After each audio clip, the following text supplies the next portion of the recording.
সাতক্ষীরা-৪ আসনের জামায়াতে ইসলামী সংসদ সদস্য গাজী নজরুল ইসলামের ব্যক্তিগত মুহূর্তের একটি ভিডিও সামাজিক যোগাযোগ মাধ্যমে ছড়িয়ে পড়া নিয়ে তৈরি হয়েছে ব্যাপক আলোচনা।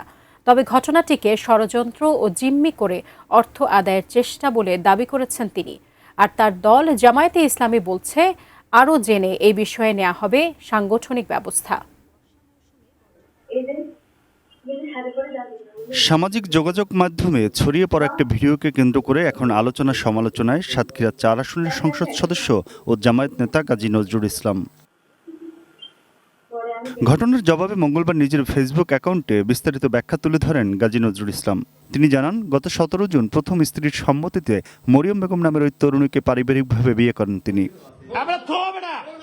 ফেসবুক পোস্টে তিনি আরও উল্লেখ করেন, গত ১৩ জুলাই দুই স্ত্রীকে নিয়ে মগবাজারে দ্বিতীয় স্ত্রীর বাবার অফিসে যান।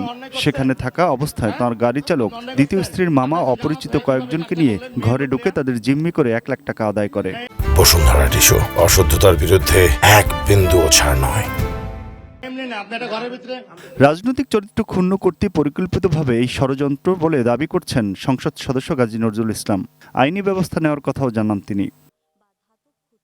এ ঘটনায় মঙ্গলবার বিকেলে জামায়াত ইসলামী ফেসবুকে তাদের ভেরিফাইড পেজে একটি বিবৃতি দিয়ে জানায়, গাজী নজরুল ইসলামের নিজের বিবৃতি, তার প্রথম ও দ্বিতীয় স্ত্রী এবং দ্বিতীয় স্ত্রীর পিতার ভিডিও বক্তব্য মিডিয়াতে প্রকাশিত হয়েছে। এ বিষয়ে আরও খোঁজখবর নিয়ে এবং প্রকৃত ঘটনার তথ্য উপাত্ত সংগ্রহ করে জামায়াত ইসলামী সাংগঠনিক নিয়ম অনুযায়ী প্রয়োজনীয় পদক্ষেপ নেবে। Aminul Islam, ATN news, Dhaka.